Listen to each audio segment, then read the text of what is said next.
maybe I should turn this way. It's not quite bright enough yet.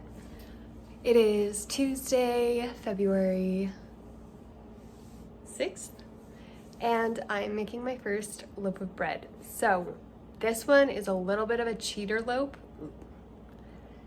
My tongue isn't awake yet.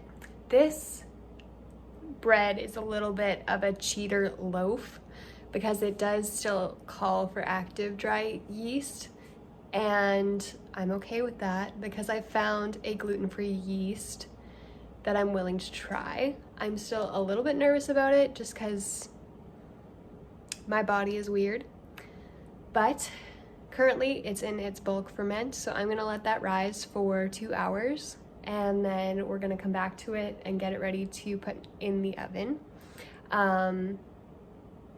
So yeah, I'll see you guys later.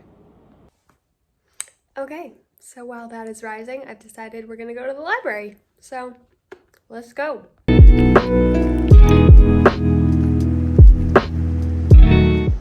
Okay, we're back from the library, and I think this is ready to do its second proof now. Gluten-free doesn't rise quite as much as normal, but I do believe that it has at least risen.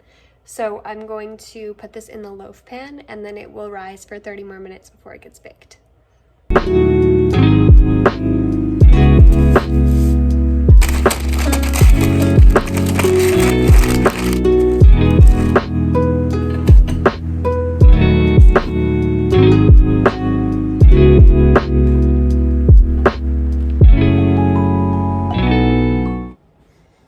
Okay, my library visit was pretty short today because I got 2 free months on Kindle, and so I'm trying not to pick up too many books from the library, but I finally got a hold of the Caraval series, Sourdough. I got a hold of book 1, and then I saw that book 2 was in, so I went and picked up book 2. They did not have book 3 yet, so I will be waiting for that. And then I went and picked up a new rubber base because I'm doing some Valentine's nails with a friend from church.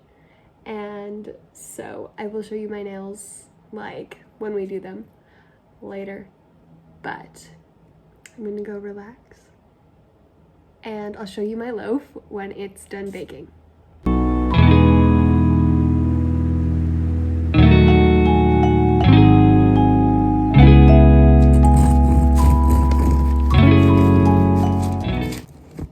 I think that was a fail. It's like, I don't know.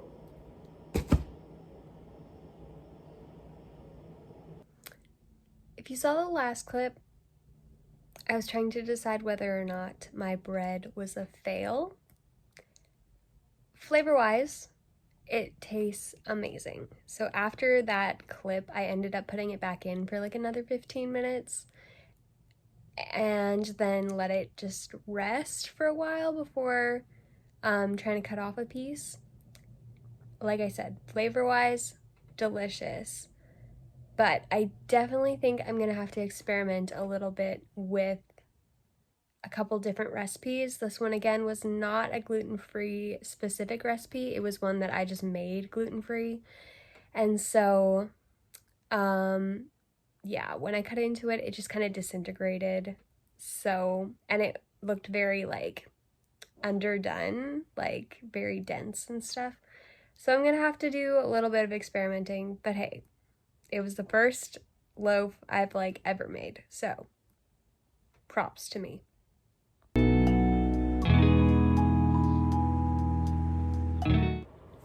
Good morning, everybody. Today is Tuesday, February 13th, and we're gonna have a chat while I get ready for the day, so hang tight. I just got out of the shower.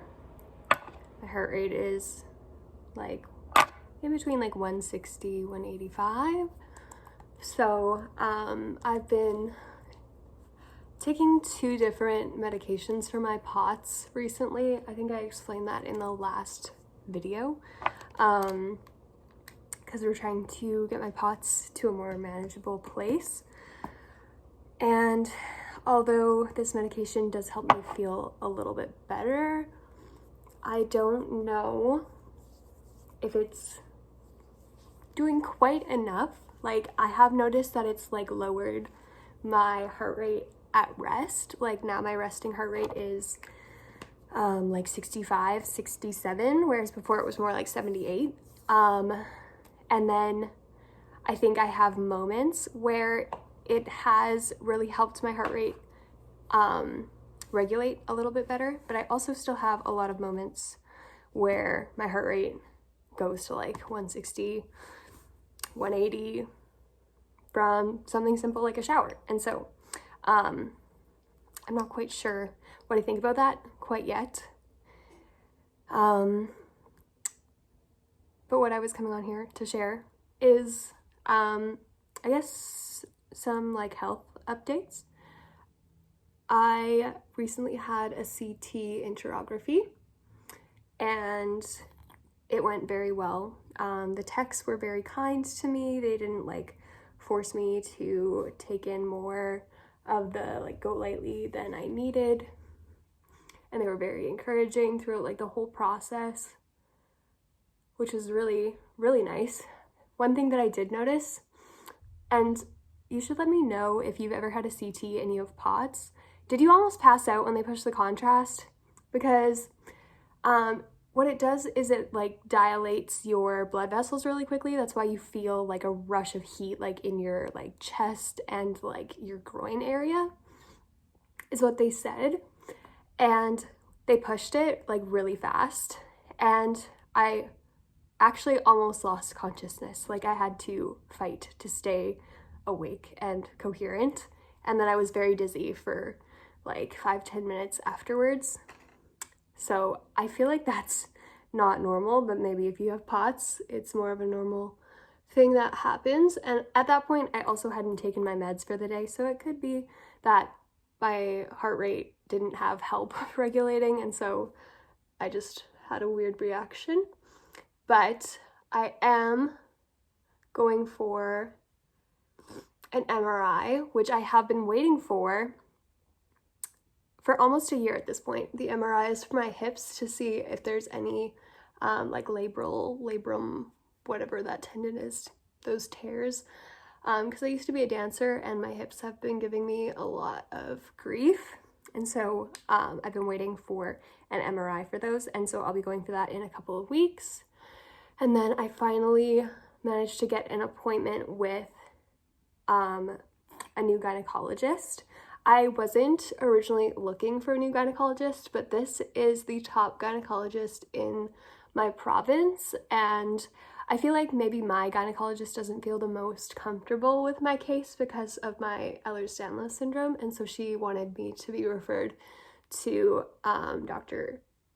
this doctor, I almost said his name, sorry. And so I'll be seeing him, well, not seeing him, but I'll be having a phone call with him in April. So that is fantastic. I'm very pleased with that. And then most recently, I had a phone call with my GI yesterday, and I was so nervous because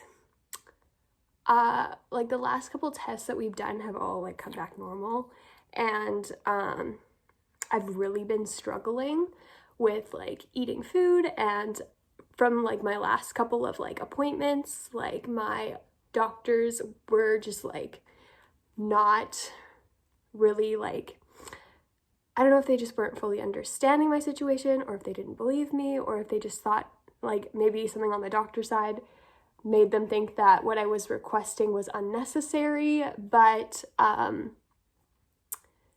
last couple of appointments just weren't going very well. And so February was meant to be my like doctor break, just for like my mental health basically, because it was just getting to be too much. But so much for February being completely off, but it's been less of a burden, which has been super nice. And my phone call with my GI went very well. So something that I have been doing recently, oh sorry, I hit my neck, one sec.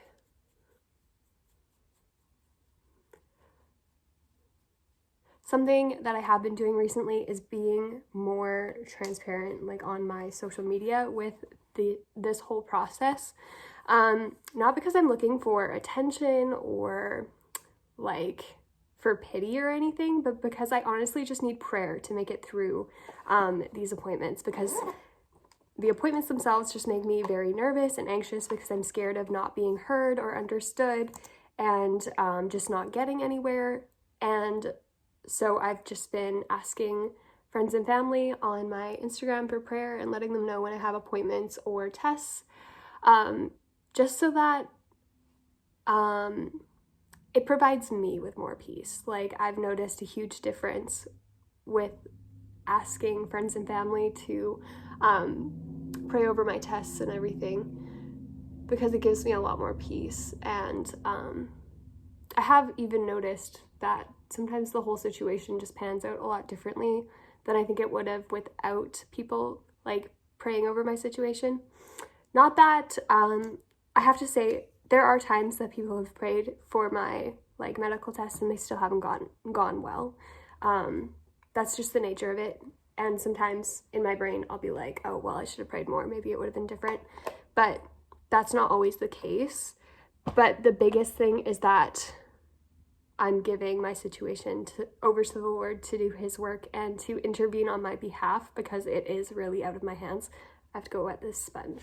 And so I've been more transparent on my social media because of that, and it's been helping me out a ton. And so I just made a post before my phone call yesterday asking friends and family to just pray for the phone call, because I just haven't really been getting anywhere in my last couple appointments. And it went very, very well. I could tell that my GI has really taken my case, and like I felt more understood and like believed, I think, for the first time in a very long time, because the results did show something that I think she was not expecting to find on that test. I think it might have been an accidental finding. I don't really know. And I'm not sure if I'm going to share it in the video at this time, because we haven't confirmed this condition, but it's something that we are looking into. Hold on. Whenever I get to my neck, then I'm like choking myself. So the CT came back mostly normal, but it was showing that the third portion of my duodenum is compressed, or looks like it may be compressed, and possibly the renal vein as well, which is something she was not expecting to find. And so when she told me that, I literally started shaking. I was like, I've literally been praying about this condition, just because I just felt like maybe I might have it. And so I had been praying about it and just asking the Lord to help the tests be clear and everything like that. And so I was so shocked when she told me that. And so she did like her spiel telling me about the tests that she wants to run. So we'll be doing a like barium swallow or like a GI follow through or something of that sort, to confirm this condition basically. And we're also doing a urine sample for checking on like the renal vein. And then she is referring me back to my cardiologist because my POTS has been super out of control, and there's a lot of medications that she would like for me to try before we pursue the option of tube feeding. But a lot of them affect the heart, and I haven't felt super confident to try any of them since my experience with Resotran. And so she wants me to go back to my cardiologist and maybe have some like Holters done while I'm on the medication, so that we can kind of see what my heart rate is doing when I am on these medications that affect my heart. And then she's also referring me to a neurologist who she basically said takes all of her complicated and like cases where they don't fit in like this like normal box or whatever. This neurologist takes a lot of her cases in that way, and so I'll be referred to him. And she did speak to a nutritionist about like the tube feeding and stuff, and so he did say that if I can't keep my nutrition up, that would be the way that we would have to go, but I would have to be in the hospital for that, and I would most likely end up with a permanent feeding tube. And so my GI is hesitant about that at this point, because she would prefer to put me on more medications that can maybe like help with motility or whatever. But in my opinion, if she was asking me what I want, I think I would just bypass testing out more medications that I don't think are gonna work and do tube feeding, even though tube feeding is very much like, it's difficult, it's not fun, and it doesn't solve like all of my problems, but it could potentially help with weight gain and just helping me feel better. And so that's something that I'm praying over right now, is that decision about whether we hold off and try more medications, or if we move forward with a feeding tube placement. So, and I don't even know if I'm gonna keep all of this in the video, because I am very hesitant about like sharing these things and then the test coming back as normal, but I feel like the Lord is challenging me to be open, even if the results afterwards end up being normal. But yeah, that's basically my update. February didn't end up being as much of a like doctor rest as I needed, but I feel like it was exactly the right amount. Like, I've had more time to bake and spend time with family and friends and doing like different activities, and so I feel a lot more content, a lot more tired, but at least I feel happier. And I think it helps that we might be on the right track for figuring out some of my GI issues here in the next little bit. If you are close friends and family who are watching this, feel free to shoot me a message on social media or a text or whatever if you would like to know more about this condition that we're looking into. At this time, I'm not going to talk too much further about it, because my GI is hesitant to even say that I have this condition because it's so rare, and it doesn't look very textbook. But I mean, I don't think it has to look textbook for me to have this condition that we're looking into. And I mean, my symptom profile matches pretty well, and it was something that I was thinking about anyways. And so those are my updates. I feel like I might end up recording this again if I don't feel like I'm supposed to share that portion quite yet, but I will have more updates for you guys soon. They're just things that I wasn't ready to share quite yet, because I don't really know how this is all going to pan out. I have quite a few appointments in the next little bit, so I will update you after that. This video is already going to be super long, and so I'm going to close it over here. Don't forget to give this video a like, and if you want to, hit the subscribe button and join my journey, because we're maybe headed towards some answers here. And if you don't want to miss out on where things are going, then I would highly encourage you to subscribe. Or if you are someone who also has health conditions and just needs somebody who understands, hit that subscribe button, and I'll see you guys next week. Bye!